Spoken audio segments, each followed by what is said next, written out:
généralement, quand on fait venir l'exorciste, on a beaucoup de monde. C'est un sujet qui attire les gens.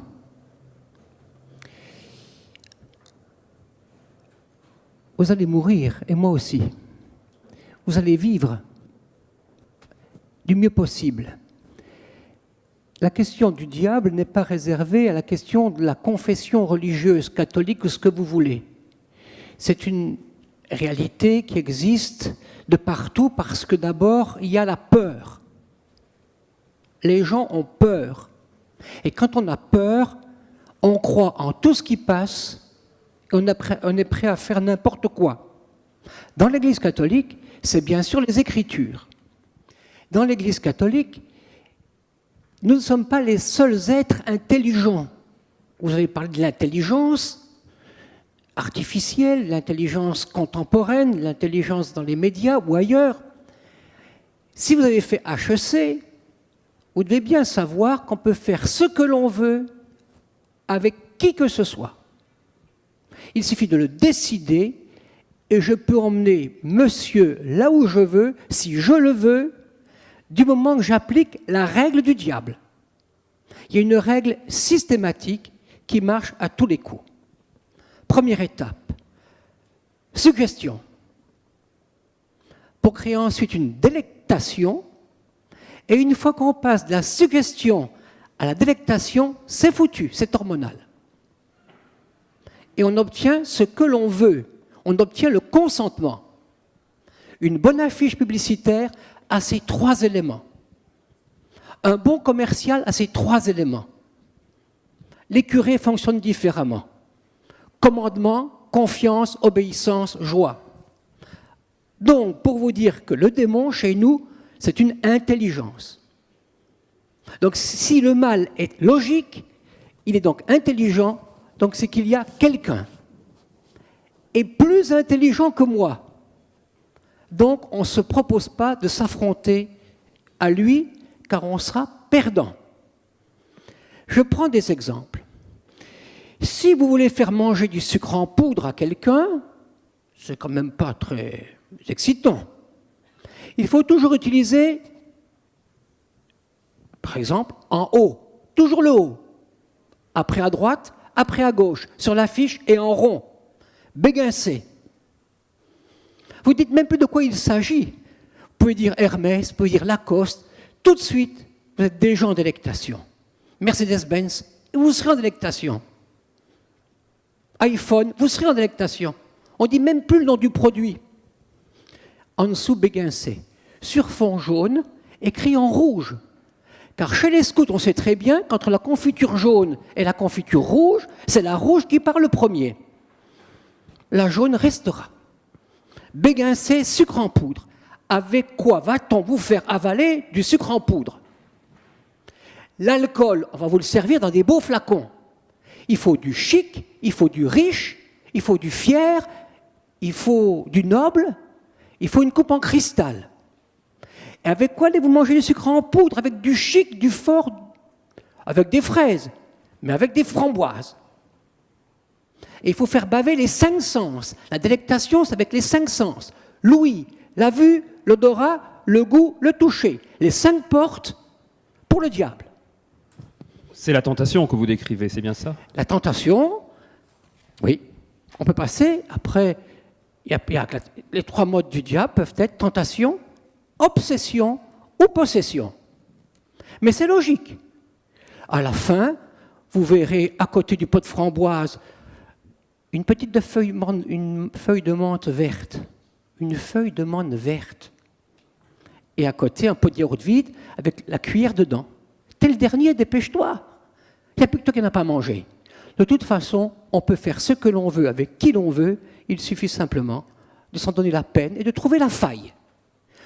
Bien. Est-ce le diable ou est-ce nous? N'est-ce pas en nous tout ça? D'accord. Donc, Même sans le diable, indépendamment de nous.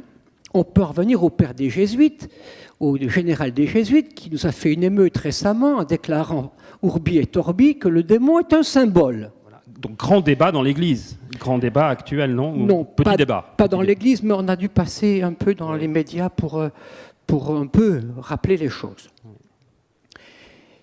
Dans l'Écriture sainte, vous avez donc le problème du bien et le problème du mal. Si vous mettez le bien et le mal à parité, vous devenez manichéen. Absolument. C'est-à-dire c'est une secte, une hérésie, dont relèvent les cathares, les albigeois et d'autres sectes. Les bogomiles. Voilà. Oui, j'ai dû chercher votre nom. Bien. Donc, toujours est-il, nous croyons à l'existence donc d'êtres invisibles qu'on appelle les anges. Vous y croyez, vous n'y croyez pas. Vous les remplacerez par quelque chose d'autre. Les anges, nous ne sommes pas les seules créatures créées. Parmi les anges, il y a les anges tous créés bons, tout a été créé bon. Mais comme ce sont des créatures, ils avaient une vocation. Et à partir du moment où ils n'accomplissent plus leur vocation dans l'ordre de leur destination, ils s'opposent et donc ils perdent ce qu'ils sont, puisqu'ils ne sont plus ce à quoi ils sont affectés. Et en cela, les anges ont donc déchu. Ça s'appelle le péché des anges. Quel est-il ? Oh, je ne servirai pas le projet divin. Et le projet divin relève de l'ordre de la création et de l'ordre de l'adoration. Le Satan qu'on appelle Lucifer, nous en avons donc des exemples et ont été possédés pas seulement les pauvres gens pécheurs ou les gens qui auraient une vie désordonnée. La possession appartient aussi aux saints. Des saints ont été possédés, c'est-à-dire qu'ils perdent le contrôle de leurs décisions et même ils ont des gestes, des mouvements qui peuvent être dangereux pour eux. Donc, je reviens à mon papier. Diable, ça veut dire diabolos. Il existe en grec, il existe en latin, il existe en hébreu, dans le judaïsme, dans le christianisme, dans l'islam et dans moult religions. Deuxièmement, les diables ou les démons, quand ils sont dans ce qu'on appelle la rupture avec Dieu, sont donc privés de la vision de Dieu. Et c'est cela qu'on appelle l'enfer. Bien. Qu'est-ce qui prouve que les gens que nous recevons sont possédés ou ne le sont pas ? Vous avez bien sûr la vie objective avec les névroses, les psychoses, les paranoïas, etc.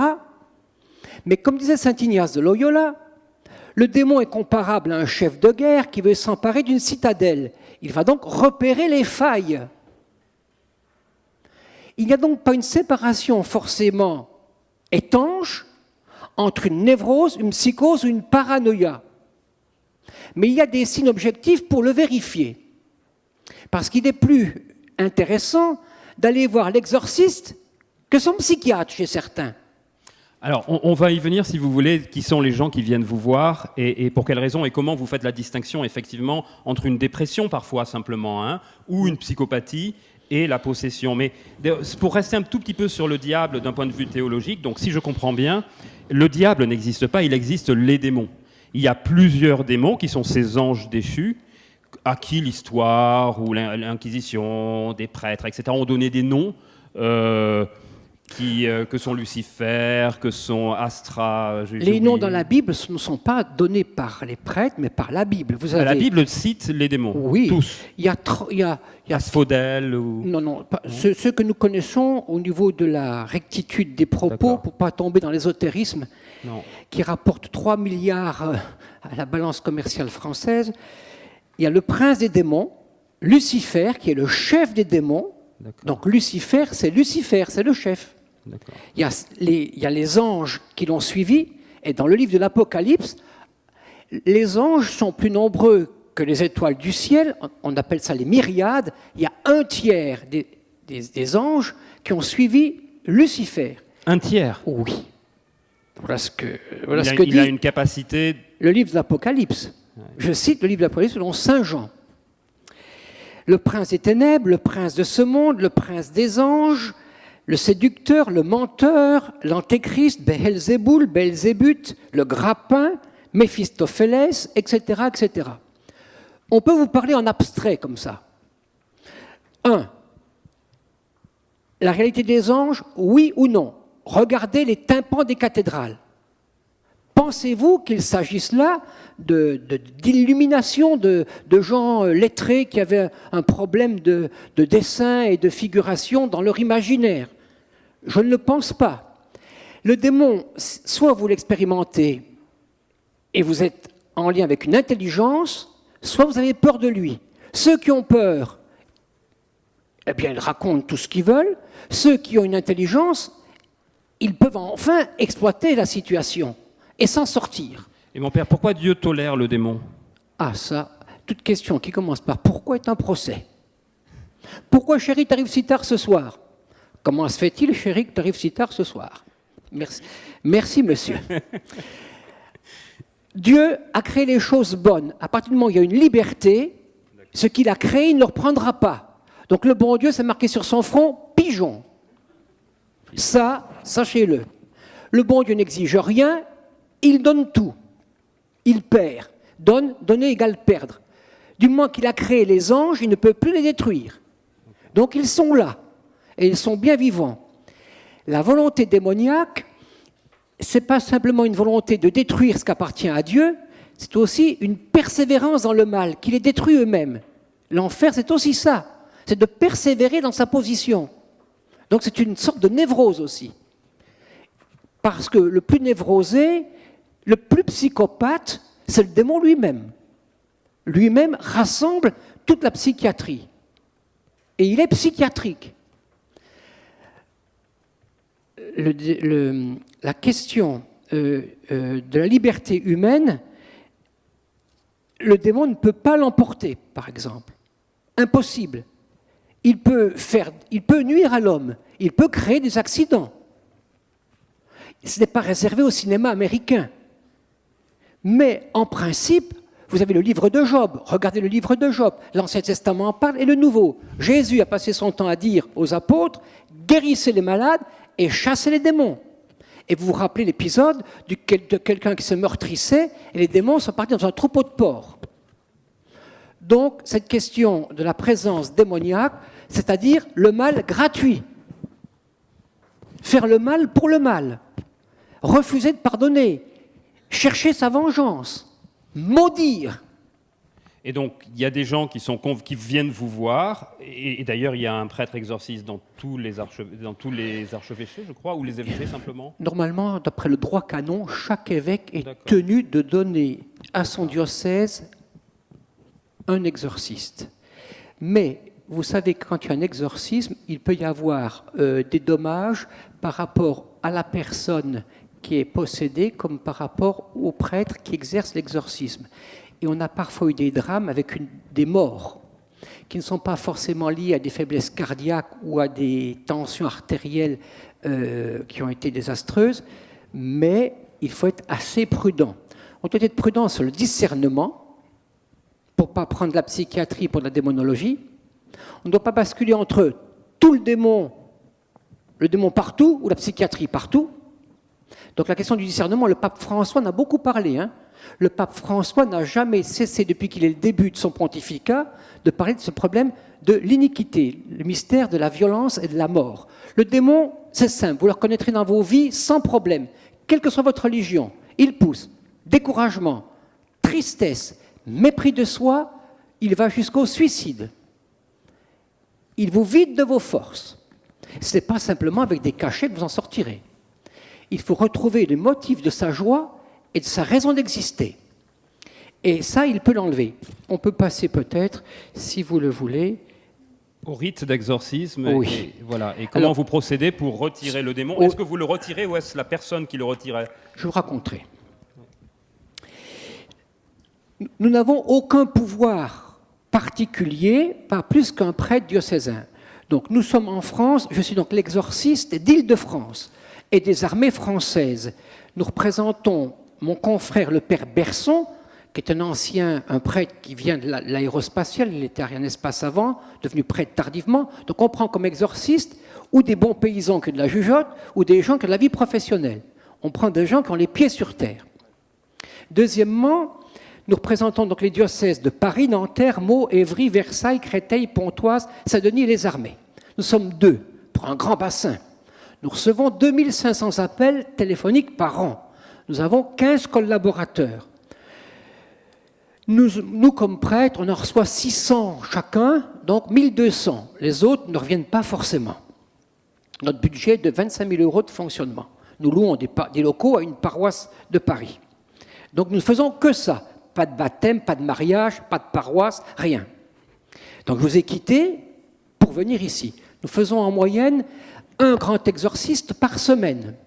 Hommes, femmes de toute nationalité, beaucoup d'Afrique, Cameroun, Antilles, Portugal, Brésil, juifs, musulmans, chrétiens ou autres. Bien. Les problèmes que nous rencontrons, c'est souvent sorcellerie, mauvais œil, maraboutage, magie blanche, magie noire, envoûtement, tournage de table, spiritisme et autre chose. Bien sûr, il y a les problèmes drogue, inceste, etc. C'est l'évêque qui est l'exorciste par définition. Et il nous délègue. Nous avons été nommés par le cardinal 23. C'est lui qui a eu l'idée, il nous a demandé de faire ce service. Personne ne se précipite. Hein. Nous sommes en France environ 90. Nous avons une session tous les ans, tous les exorcistes de France, dépendant de la conférence épiscopale, Monseigneur de Kérimel, évêque de Grenoble. Et tous les 2 ans, nous avons un congrès à Rome avec tous les exorcistes du monde entier. Bien. Donc c'est un sujet qui n'est pas dans la presse, on n'y tient pas, parce que le démon a toujours un tempérament à attirer la curiosité. Les exorcismes, nous les faisons dans une chapelle, il y a toujours 2 prêtres, on les fait à 2. Pourquoi ? Si je tombe sur une nymphomane et qu'elle va à France Info, je suis foutu. Eh oui, j'ai intérêt à avoir des placards avec des bureaux avec des vitres maintenant, hein. Sinon, t'es mort. Deuxièmement, donc nous recevons dans la chapelle, nous n'attachons pas les gens, parce qu'ils peuvent se blesser. Alors, je prends l'exemple d'une jeune fille, mettons que je vais l'appeler Delphine. Delphine, 23 ans, vient nous voir. Pas de problème. Je la reçois en privé, je l'écoute pour le motif qui est le sien. Trouble intérieur, gêne quand elle prie. Le démon est l'ennemi du bon Dieu. Il ne veut pas que le dessein de Dieu s'accomplisse. Bien. Je le dis parce que on le voit.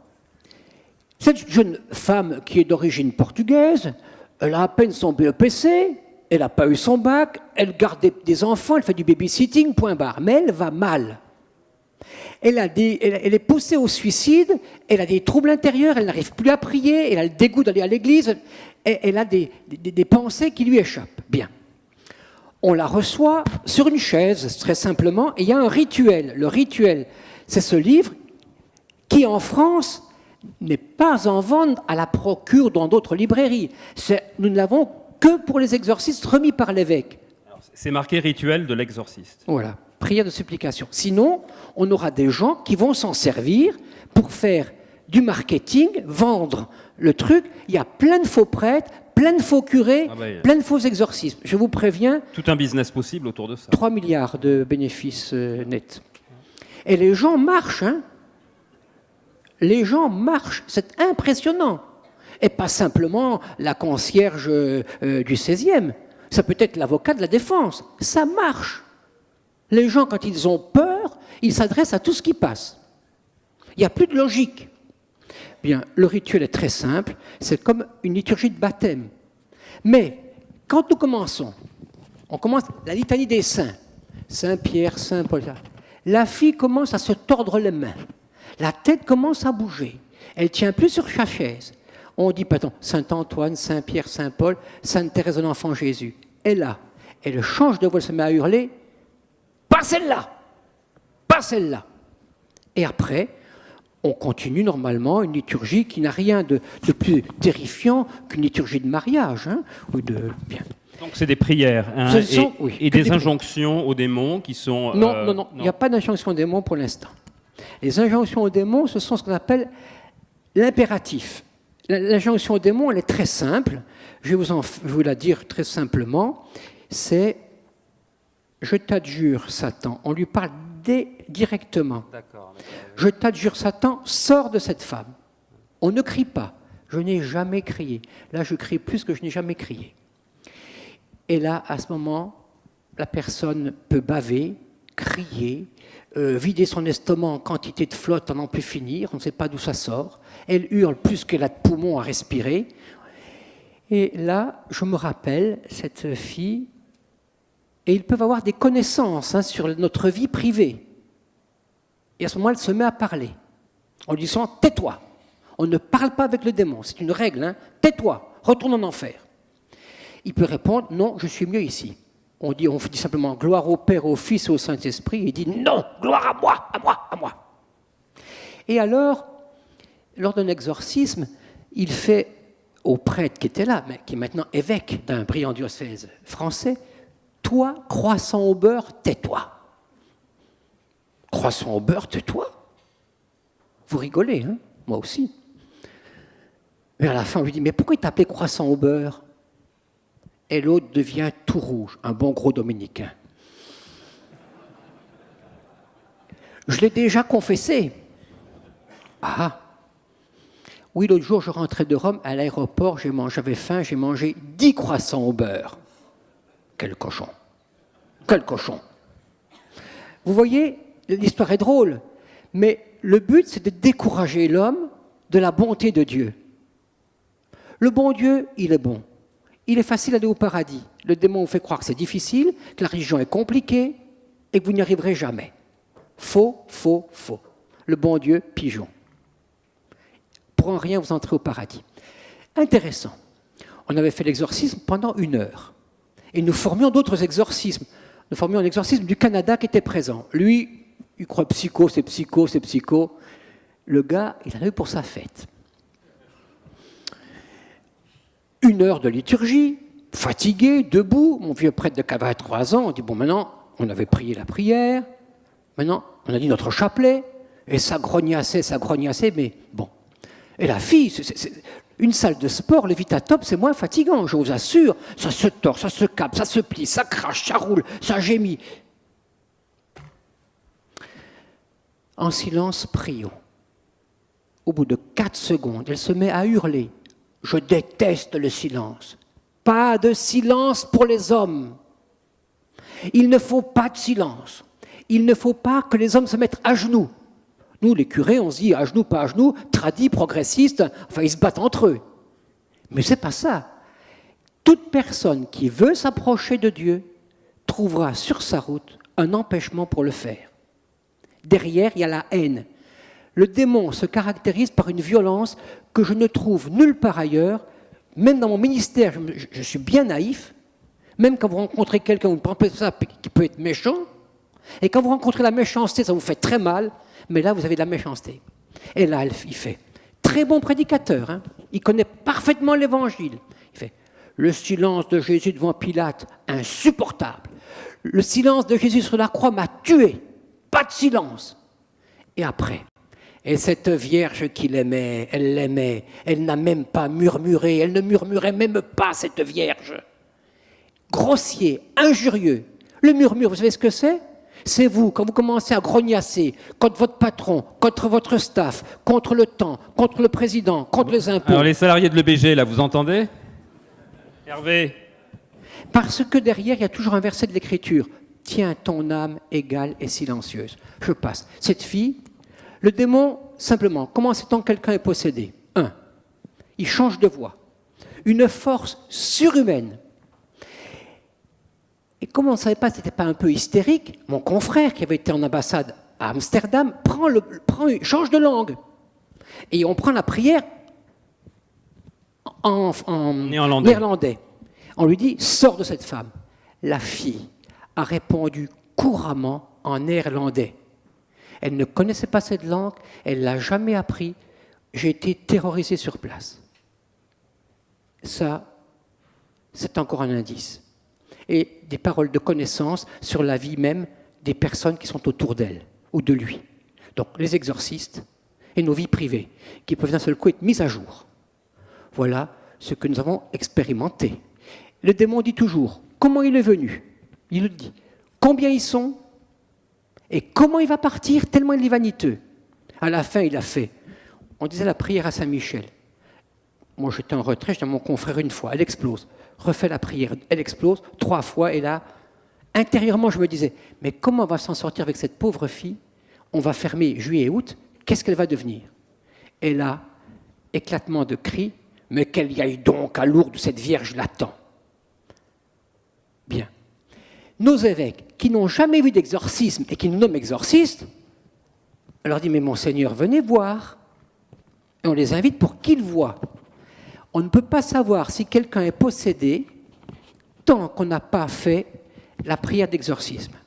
Et si ça y a des signes, je termine, quand on l'a fait, nous avons des trucs et des leurres. On a de l'eau qui n'est pas bénie, et on la jette, et s'il y a des grognasseries, on dit, toi, tu es en train de me rouler. On a la guerre des Gaules de Jules César en latin, on fait du latin, et les gens disent, c'est du latin, ça va marcher. Et là, non, c'était la recette de cuisine ou la guerre des Gaules. Donc on a des trucs. Mais sachez une chose... C'est ce qu'on appelle de l'A/B testing dans nos métiers. Merci beaucoup. Eh oui. Conclusion, dans la vie, tout est permis. Nous les cathos, on le sait.